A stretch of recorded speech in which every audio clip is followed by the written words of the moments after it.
Thank you, Ananda Bihari Prabhu, for your encouraging words. I just feel grateful to discuss Bhagavatam with everyone.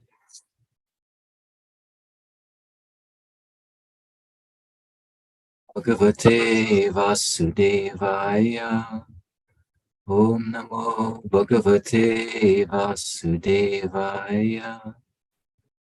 Om Namo Bhagavate Vasudevaya.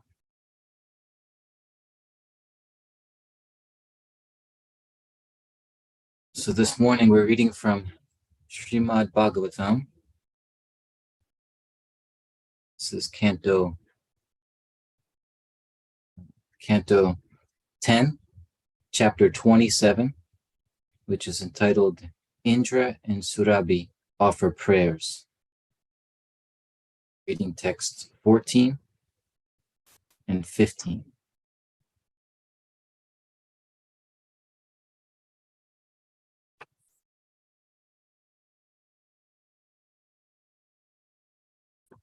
So I'm going to read the Sanskrit to 14, the verse, and it's a very, just one sentence purport, and then we'll go to the next text, 15, and read that purport. Shri Shuka Uvacha Evam Sankritatai Krishno Magono Bhagavan Namo Mega Gambiraya Vacha Prahasan Idam Abravit. Translation. Shukadev Goswami said, thus glorified by Indra, Lord Krishna, the Supreme Personality of Godhead, smiled and then spoke to him as follows, in a voice resonant like the clouds. Purport. Although in this pastime Lord Krishna appeared to be a small boy, the words Mega Gambiraya Vacha indicate that he spoke to Indra with the deep, resonant voice of the Supreme Lord. Text 15. Shri Bhagavan Uvacha Mayate Karimagavan Makkabango Nugritnita Mat Anusmitaya Nityam Matasyendra Shriya Prisham. The Supreme Personality of Godhead said, my dear Indra, it was out of mercy that I stopped the sacrifice meant for you. You were greatly intoxicated by your opulence as King of Heaven, and I wanted you to always remember me. Purport. According to Sridhar Swami, Indra and Lord Krishna here exchange a heart-to-heart talk. Indra revealed his mind to the Lord, and now Lord Krishna similarly reveals his own intention. Text 11 of this chapter, Indra emphatically declared that Lord Krishna is in fact everything, and thus, according to Indra's own criteria, forgetting Lord Krishna is clearly a state of insanity. When the Supreme Lord reminds us of his supreme existence, he is not proudly advertising himself like a mundane politician or entertainer. The Lord is self-satisfied in his own infinite existence and is trying lovingly to bring us back to our own perfect existence as his eternal associates. God's point of view, even the mighty King of Heaven, Indra, is a mere child, and a naughty child at that. And thus the Lord, being a caring father, punished his child and brought him back to the sanity of Krishna consciousness.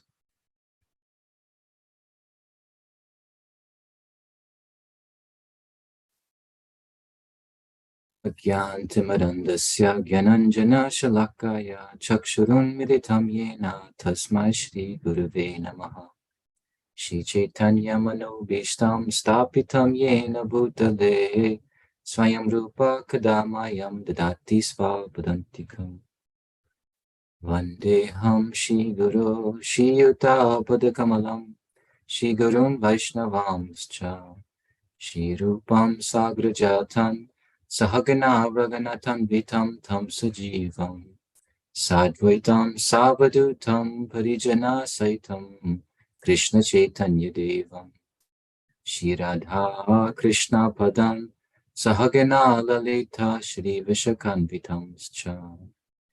He Krishna Karuna Sindhu Dinobandhu Jagatpate Gopesha Gopika Kanta Radha Kanta Namostute.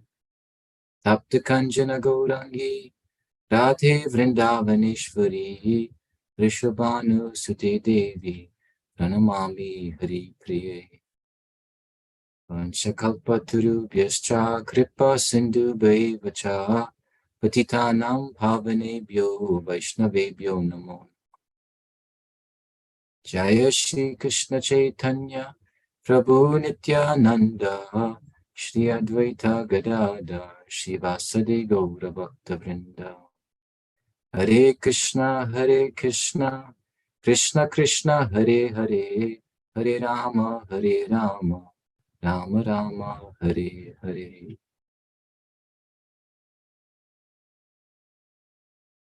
Beg for the blessings of the assembled devotees. Arjuna Prabhu, Adi Purush Prabhu, ask for your blessings that our words and our consciousness can be aligned with Guru Parampara.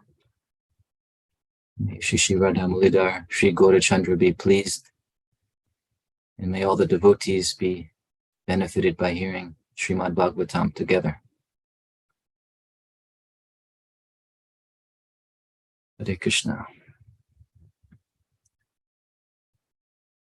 So again, we're reading from Srimad Bhagavatam, Canto 10, Chapter 27, entitled Indra and Surabhi Offer Prayers, text 14 and 15. I'll read them again. Shukadev Goswami said, thus glorified by Indra, Lord Krishna, the Supreme Personality of Godhead, smiled and then spoke to him as follows in a voice resonant like the clouds. The Supreme Personality of Godhead said, my dear Indra, it was out of mercy that I stopped the sacrifice meant for you. You were greatly intoxicated by your opulence as King of Heaven, and I wanted you to always remember me.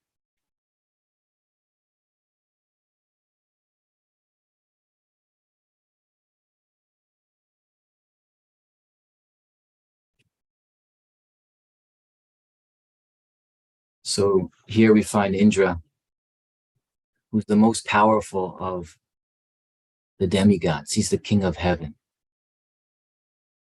You know, we can hardly imagine his opulence, his beauty, his power, his fame. He's also a great warrior, you know. He was so great of a warrior that nobody could ever kill him. And even if somebody was to overcome him temporarily for a moment, then that person would become famous throughout the universe. Just like the son of Ravana. What's the son of Ravana's name? Indrajit. Indrajit, because one time, Indrajit means the one who defeated Indra. One time he was able to overcome him, and he became famous everywhere as the one who defeated Indra. So it's, you know, it's hard for us to imagine the power, the fame, the opulence of Indra. So Indra, you can just imagine, he has all of these attachments. It's from Bhagavatam. We all have this disease in the material world. Janasya moho yamaham mameti, of I am this, you know, fill in the blank, I am, and these things that I have and these things that are around me are mine, I and mine. Many things come with that. When you have that illusion that I am this and these are mine, there's also often a sense of entitlement. Have a sense of entitlement. You start to expect respect. You know, therefore, when Krishna stopped the sacrifice the worship that was meant for Indra, then you just see Indra's reaction. He just became totally, his false ego became inflamed because he was feeling so strongly this sense of it, this feeling of entitlement, that I've been worshipped for so long. I deserve this respect. It's simply the way things are. These things are offered to me. Now this is being stopped by this little cowherd boy. And so it was very serious. He became inflamed. He became vicious to the point of wanting to kill Krishna and all his associates. So you can see that when our minds are lost in this illusion of I and mine and this feeling of entitlement, when our minds are lost in that illusion, there's no question of truly remembering Krishna at that time. There's not even any possibility of remembering our true selves, because it's, we are the soul, the Atma. But the Atma right now, there's a false identification with this conditioned nature. It happens so swiftly that we don't realize it's happening. We just think, I am this body, I am this mind, because the identification is so swift, so fast. But if we observe ourselves, if we just start to watch our minds, observe our minds, then we begin to separate from the conditioned self. So long we're lost in just that identity. I am this, I am great. The false ego, it doesn't just have this positive form that I am wonderful, I am great, I am terrific, but it also manifests with the opposite, the negative. I'm weak, I'm foolish. We know when one comes to the spiritual platform, one may say and feel those things, but on the material level, when we say and feel those things, it's really the false ego who's speaking. And therefore, instead of becoming empowered, like when the pure devotees, they may say how fallen and weak they are, at the same time, we see their example of being totally empowered, totally determined, totally surrendered servants of Krishna, doing his will. So they have great power by Krishna's grace. But they feel that way internally. But when someone who's lost in their minds, in the false ego, in their conditioned nature, and they call themselves weak, they're losing determination. They're becoming paralyzed. It's another manifestation of the false ego.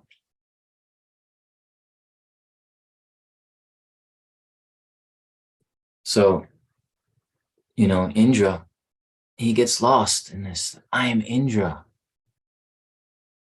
Indra, you cannot do this to me. Krishna, he does it in such a way too, just to really incite Indra, because he's lifting Govardhan Hill. Indra's using his most powerful weapon, Samvartaka clouds. Those rains can destroy planets.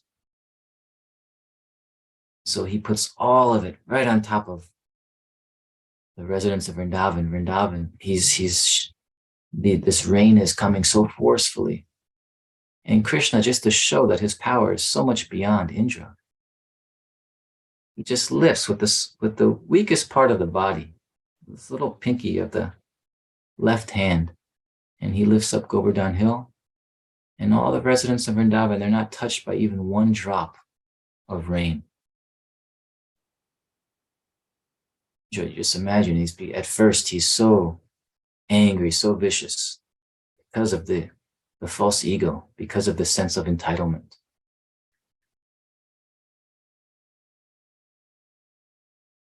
But at the same time, Indra, he has that illusion, he has those attachments, but he's also a devotee of God. He's also a devotee. This is the characteristic of Svargaloka.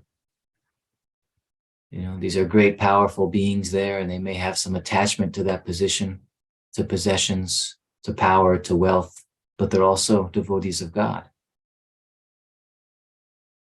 So if we, in our state, if we hold on to and cling to those particular attachments, and at the same time we're serving God and we have our service, we still have, and we hold on to and we indulge in those attachments, then the destination of such a person is not the spiritual world, but is Svargaloka. That's the characteristic of Svargaloka.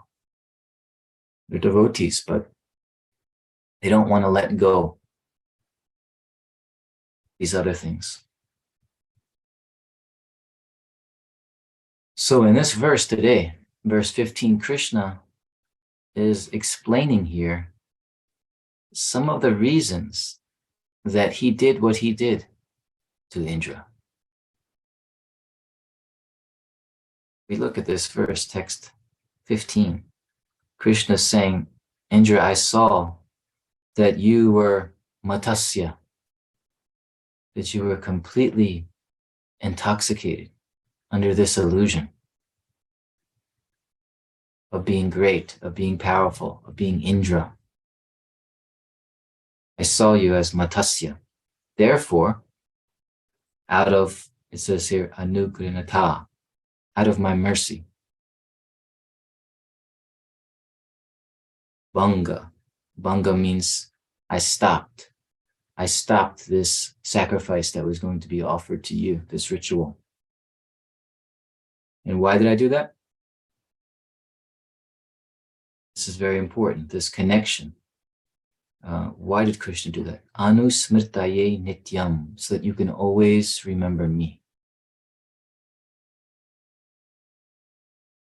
This is Krishna's purpose here. This is one of his reasons for this pastime of lifting Govardhan Hill.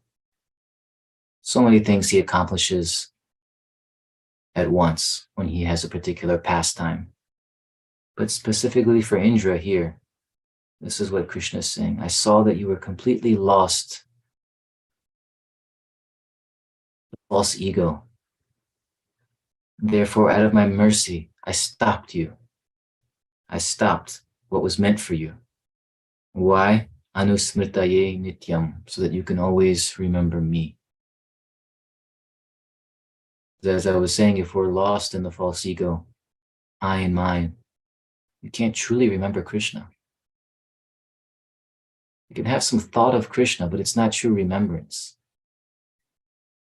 Remembrance is a very deep thing, to actually remember Krishna. We hear about smaranam. It's not just a passing thought to try to recall Krishna in our minds. We have to do that too as well. That's also good. But true remembrance it's a state of consciousness. It says nityam here. You're always in remembrance of me. Smaranam is actually another form of darshan of the Lord. When you're truly in a state of remembrance, you're seeing the Lord in a sense, not with your eyes, but Krishna is absolute. So it's not just the form when he appears before us, now I see Krishna. You can hear the name of Krishna and you're having darshan of Krishna. You can hear about Krishna and you're having darshan of Krishna. You can remember Krishna, you're having darshan of Krishna. An actual direct experience. This is only possible when we let go, when we release the false ego. We're clinging to it. We're holding on to the false ego. It's hard to realize that. We just think I'm overcome by this power. I'm overcome by the power of Maya. That seems to be the situation. But very, very deep in the heart, there's a part of us that's holding on to Maya, holding on to the false ego, the fear of letting it go and surrendering. There's nothing to fear actually, but it's the illusion. It's illusion that I'll lose something. If I let go of this identity, I'm going to lose something. We're attached to this identity. Even if it's suffering, we're attached to it. Even I'm suffering in life. I don't want to let it go. We have to search our hearts very deeply to see how that's so, because it sounds crazy. Why would I be attached to suffering?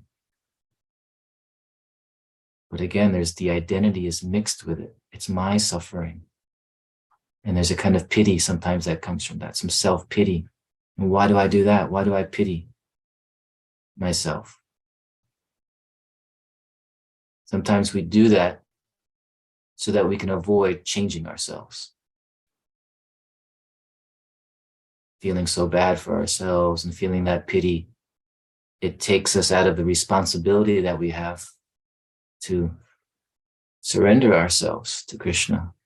It takes us out of the responsibility to do what it takes to start to take steps towards shifting myself, going in another direction.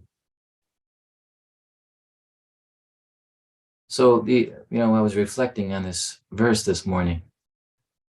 Krishna is saying to Indra, I saw that you were intoxicated with pride, and therefore out of mercy I stopped what you thought was entitled to you, this ritual, so that you can remember me always. Now, Krishna personally is doing this with Indra because Indra is a devotee and he's personally in this exchange with him, person to person.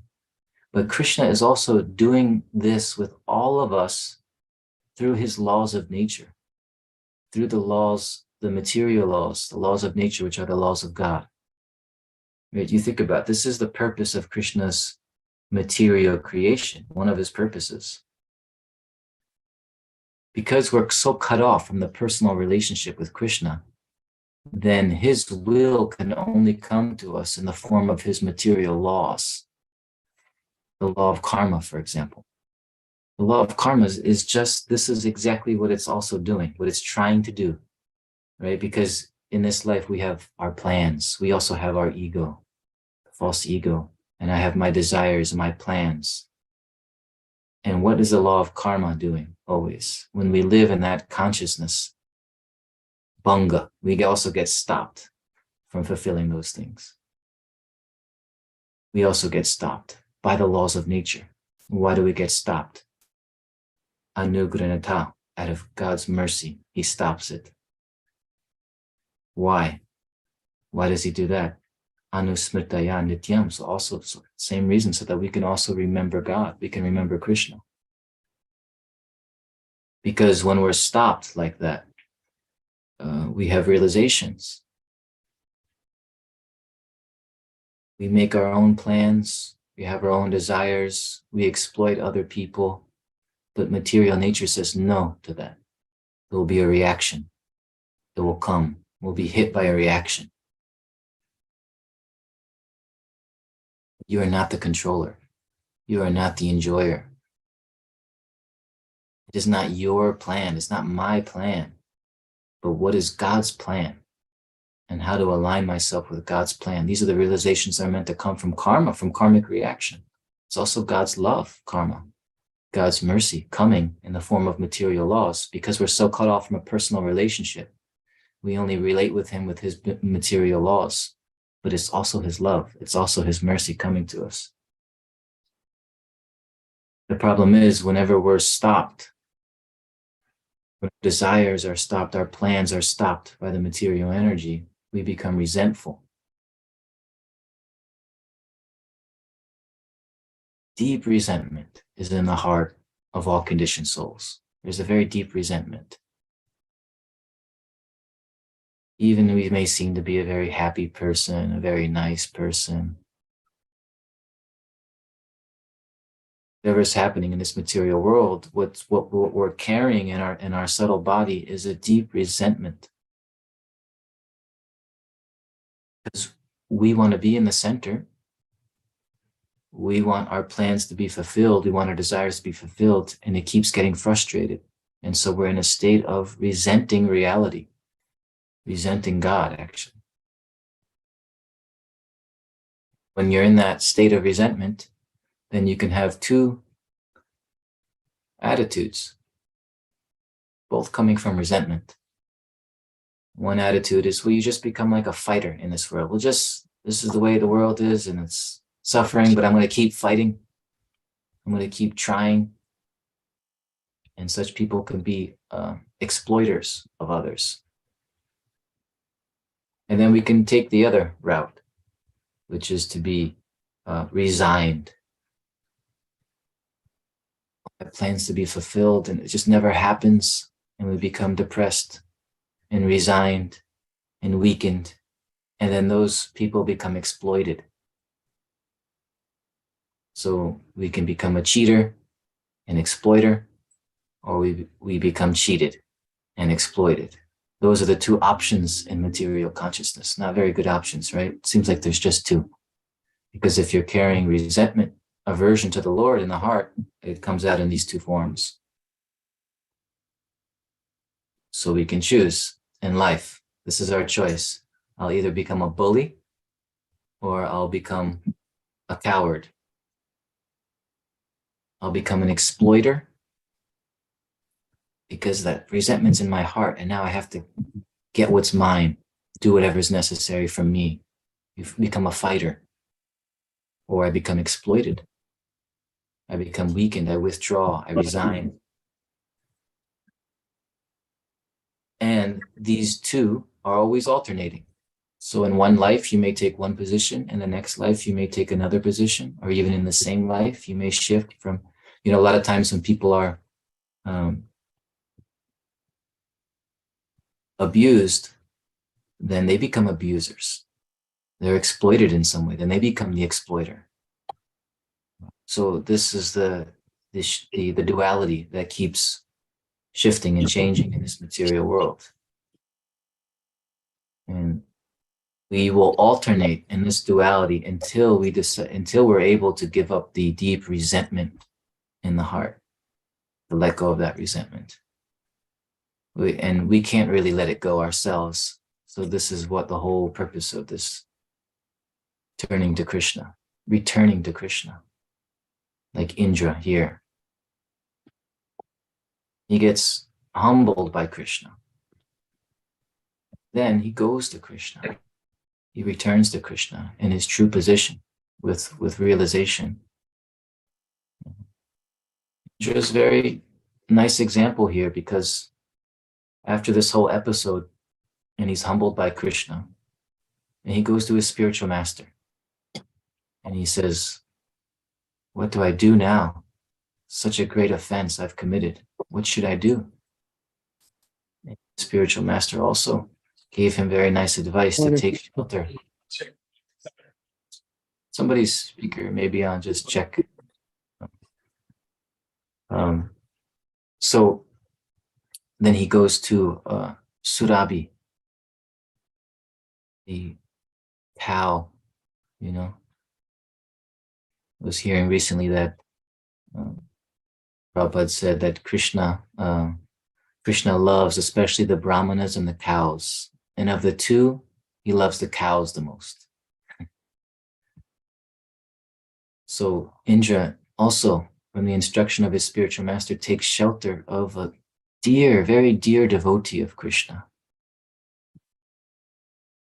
Surabhi cow, and tells Surabhi cow the situation. And Surabhi, she begs Krishna to forgive Indra. So on Indra's behalf, she makes a request, Krishna. And Indra also had a sincerely repentant heart. And we just heard the beautiful prayers that were offered by Indra. Offered these beautiful prayers to Krishna. He fell at Krishna's feet. Just again, now just imagine the opulence we were talking about of Indra. So powerful. It's described that he put his head at the feet of Krishna, but he had this helmet that was shining like the sun, because he's everything about Indra. It's just power, opulence. So, but he was able to humble himself. And he fell at Krishna's feet, and he was lying there in the dust of Vrindavan in utter humility. He was at the feet of Gopal, Krishna, this little boy There's a nice picture of this scene, painting. He's at the feet of little Gopal, who's about 7 years old. You know, he's just dressed very simply, has forest flowers, decorated in forest flowers. You know, he's barefoot. He has little peacock feather in his hair. You're bowing down to him with realization, with humility, and then offering prayers. See, this is how we can release that resentment that's in our hearts. The connection to the spiritual master, there has to be a link to a devotee who loves Krishna and who Krishna loves. You have to seek that guidance from that devotee. What do I do? Why am I suffering? Sanatana Goswami's question, right? Just like I was saying, the karmic reactions come to us. So we have to ask sincerely, why is this so? What am I doing? What's off? Why are these reactions coming? Why is life like this? And we hear in today's verse why life is like this. Because Krishna is simply trying to humble us and remove the false ego, our identification with the false ego. Why? Again, here, out of mercy, anusmitaye, so we can always remember him. Because always remembering him means we're in the perfect state of consciousness, the blissful state of consciousness. It means that we are experiencing peace and trust and love. And we are in an exchange with God, which is the whole purpose of our existence, to be relating to God. That's why we have senses. Why do we have senses? Just to enjoy this world? No, that's the distorted reason why we have these senses. And that's why the senses have become materialized and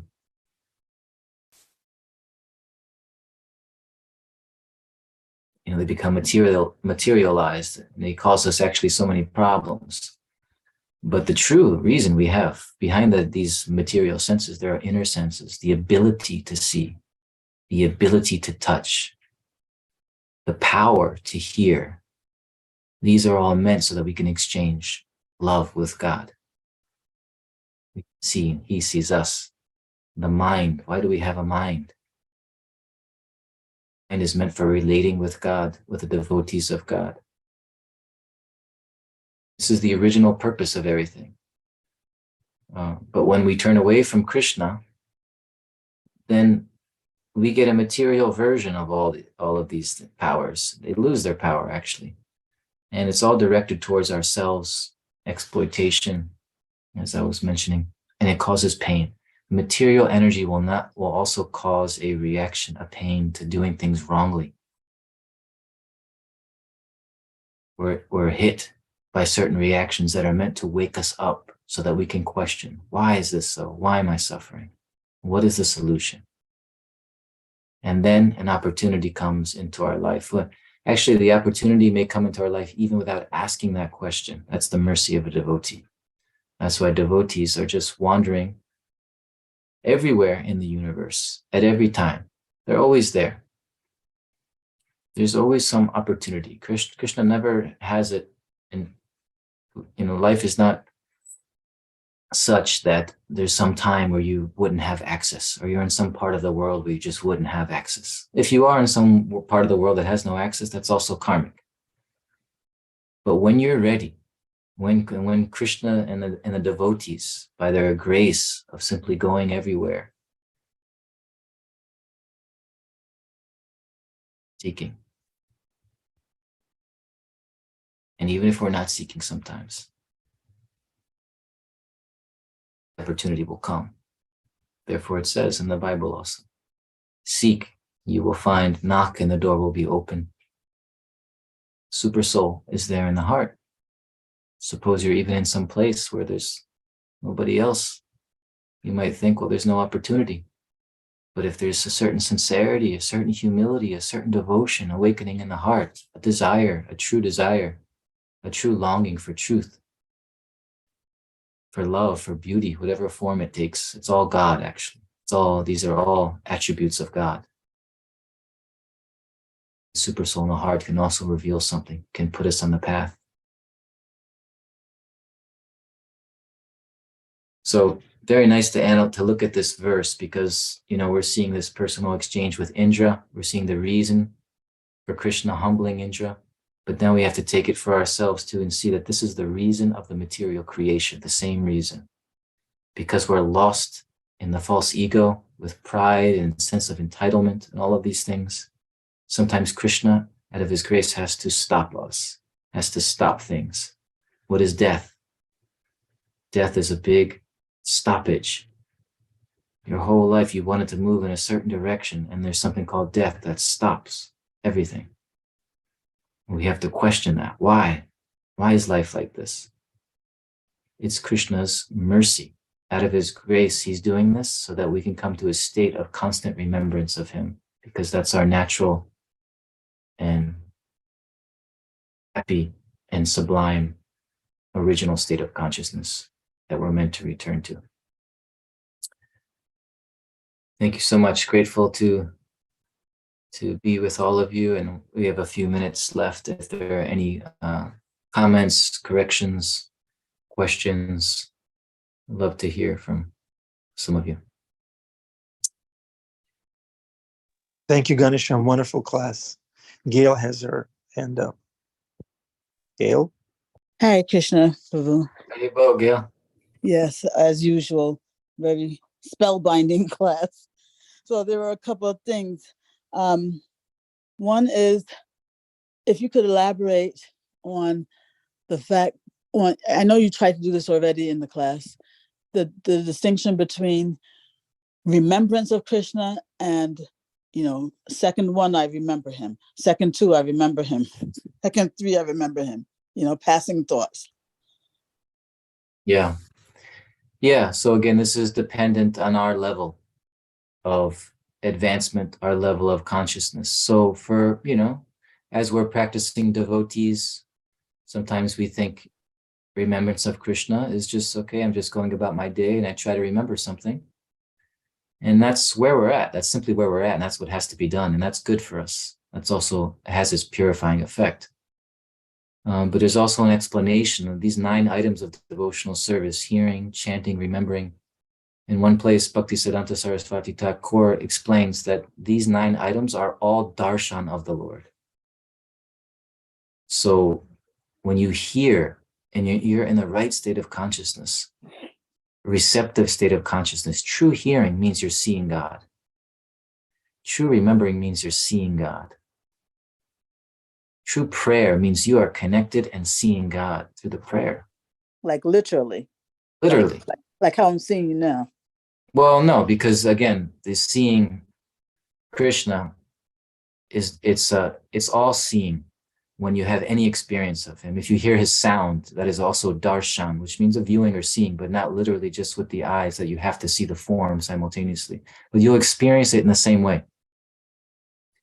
So like we always think seeing is the superior one, right? But actually separation, where you're not seeing God, is superior, because things get flipped around and a little confusing for us, because we think, well, hearing, okay, I'm hearing the name of God, but it's not quite like I'm seeing him in front of me. But real hearing, the experience is non-different than directly seeing. Okay, but even though it's not coming through that sense. Yeah, this directly seeing. So if it doesn't necessarily mean that you are seeing his form, what does it mean? Does it mean that you are just experiencing his presence somehow or other? Yes. You're directly experiencing God. Mm. And again, that doesn't necessarily mean that you are actually visually, even with spiritual eyes, you're not necessarily visually seeing a form. Not necessarily. Like we hear about separation from Krishna. Right. Yes. You're actually separated, so you're not directly seeing. But again, sometimes it feels like seeing is superior for some reason, but all the senses, when they have any experience of Krishna, touch, it's hard to imagine, right? Just the touch. Maybe you're looking the other way and not seeing Krishna, but you touch him, you'll be ecstatic. If you hear his name, you will be ecstatic if you actually hear his name. Everything is an ecstatic, direct experience from the senses and the mind. Wow, that's really enlightening. That through all the 9 processes, they are remembrance, because through those 9 processes, you are experiencing Krishna's presence some type of way. Yeah. Yeah, that's a nice perspective on seeing Krishna. Yeah. Yeah. I saw there was a couple other hands here. Oh no. Yes, Gail. Yes. No. Ananda Manjari, followed by Bhima. Hare Krishna. Thank you so much for this class. I will be quick. I just wanted to add a little bit to the points that you mentioned. And one of the points was on Smaranam, on true remembrance. And I just wanted to say, like, I heard from Hari Parshat Prabhu, who was mentioning that true remembrance also means to remember with a feeling, and to really infuse our, what we are carrying in our memory with a feeling. And he even, I think, used the analogy of like remembering taking a very stressful test, that like can even like imagine ourselves again, or like feel ourselves again stressed in the body, and to really think about the same way about the Lord, really feeling that wave of emotions when we remember him. And then you mentioned throughout the class, and also from the past time, how Lord Indra actually bows down and seeks forgiveness also through this expression of a bodily like surrender. And I wanted to read just a paragraph from the book of The Great Mantra for Mystic Meditation by Urmila Prabhu, because it actually speaks about like the dust from the lotus feet of a devotee. So it says, it is important to fall at the feet of a devotee we've offended, even if that devotee has no quarrel with our words, thoughts, or behavior. Such humble dealings will purify us and please Krishna, who is much more unhappy with an offense to his devotees than to himself. It is said that without falling at the devotee's feet, the devotee may forgive, but the dust of his feet or her feet will hold one accountable. Performing a physical act of repentance when asking for forgiveness shows great humility and sincerity. That's all I want to add. Hare Krishna.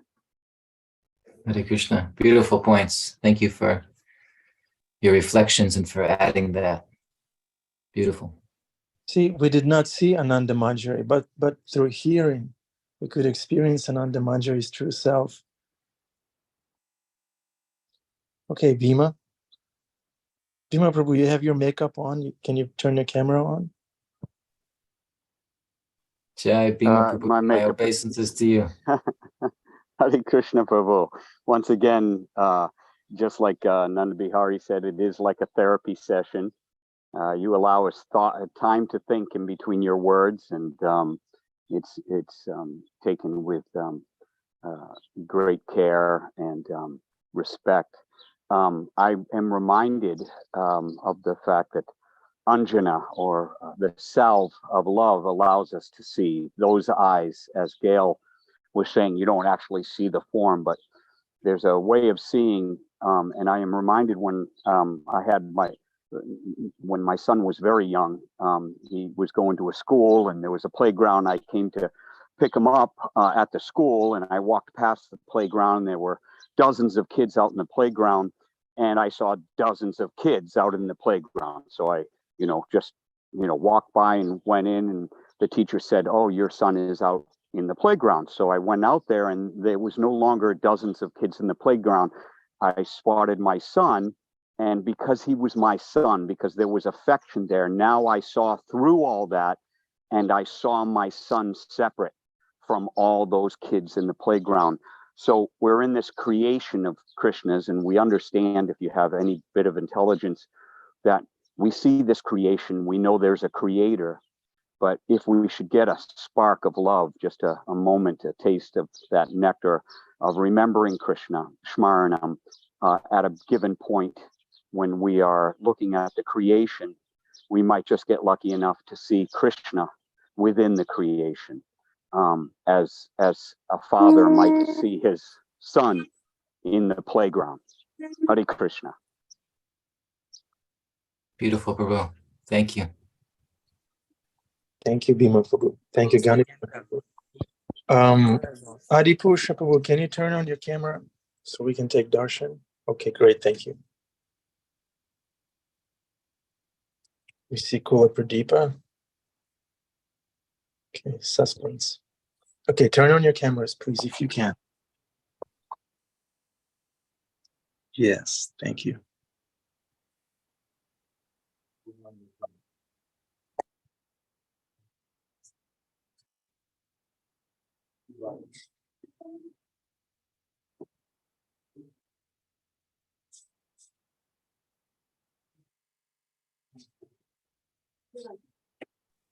Venetia, stay for afterglow. Okay, please.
Okay.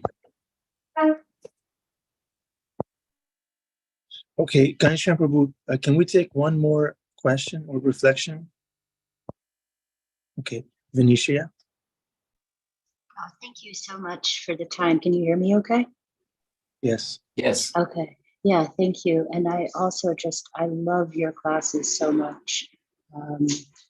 You're so profound and clear and peaceful, which is a very rare and exceptional combination. So thank you so much. I took my hand down because my question was similar to Gail's. And I ask this as a real neophyte, so please correct me if this is not an appropriate question. But I was wondering, as you were speaking, if you have ever experienced a moment or more of that consciousness that you were talking about, that you step into when you truly remember, when it's not a fleeting remembrance. And I was wondering, and recognizing that descriptions are often material and it's difficult to relay spiritual states in words, but if as a guide, is there anything that you could say, even like if you've seen anything, signs to look for? I don't, and again, please, if this is an inappropriate question, take it from a neophyte and let me know. Thank you so much. Thank you. There are certainly, moments that come by Krishna's grace. I can just recall times of hearing Prabhupada, for example. I like to just have Prabhupada's lectures playing, and sometimes, even if I'm doing something else in the house, but sometimes I just tune in for a moment to the vibration of the sound. And I can remember moments of just somehow the consciousness by Krishna's grace gets fully connected to the sound vibration. And it doesn't even matter so much what's being said. This is the amazing thing. The vibration, the sound vibration of a pure devotee, because they're lovers of Krishna. If you can somehow, your consciousness, by trying to make an effort to hear nicely or sincerely, then the sound vibration can raise your vibration and awaken you spiritually, and you can have an experience which feels like a direct experience of the transcendental energy, which lifts you out of the state of the mind, the material mind, and you can immediately experience feelings because of that feeling of peace, a feeling of trust. Another example of that is Prabhupada was speaking to some of his disciples, and they asked him what he experiences when he chants. And he said, I experience no fear.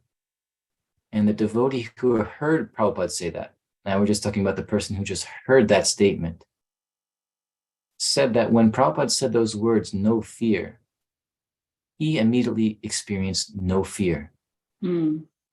Life, no fear at all. Like it was just completely withdrawn, and he felt this deep gratitude and love for the Lord, just this deep feeling of peace and connection to Krishna, just by those words.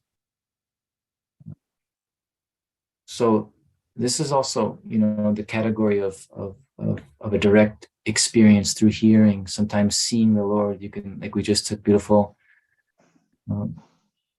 darshan of the Lord on the altar, and sometimes there are moments where Krishna can reveal himself.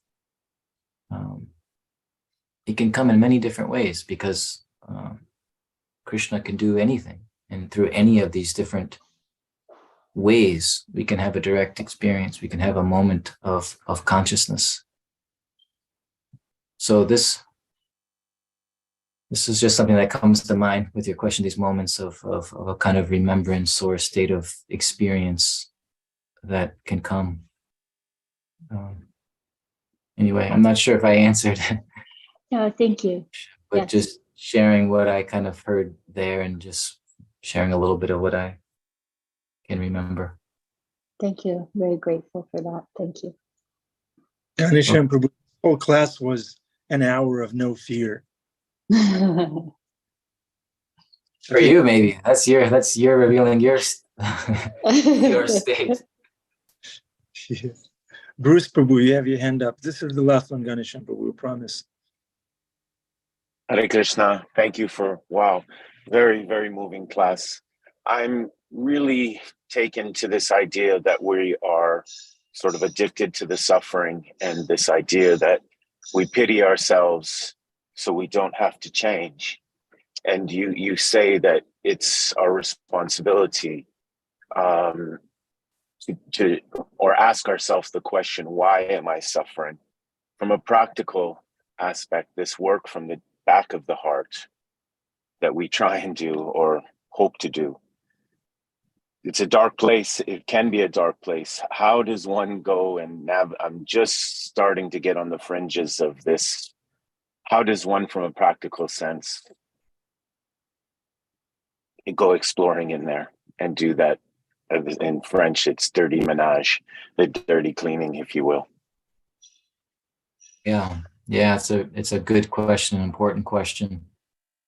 Other people have done this before. Other people have looked deep into the heart and seen what's there. And there's ways by which we can, it may be, too much for us to just on our own try to see what's there. It can be shocking. It could be painful. There's a way of exploring these things also with some guidance of someone who's also gone this path. Because they're very deep in the heart. Yeah, there's an aversion to Krishna. It's not just but through that aversion, once we actually decide, the first step is just to say, I want to see what's there. I want to actually see it now. Because that's the first step, because of really what's also very deep within us is I don't even want to see it. I don't want to address it. I don't want to face it. So the beginning of it is just the desire. Okay, Krishna, now let me see. I remember I did this once too, and I was also coming in touch with some darker in the subtle body, these darker things that aren't us. This is where the relief comes. But first, we're so identified that it's so painful and it's so scary and it's all that's there. But by going through it, going into it, the next realization that comes, it's not me. And then comes the relief, because then you just see it as something that's kind of made a home in you, but it's not really you. So that's the calm. That's the calm. And that's when things become much easier. When we go practice, see how it comes off. Sorry, I hear somebody speaking. Oh. Yeah, me too.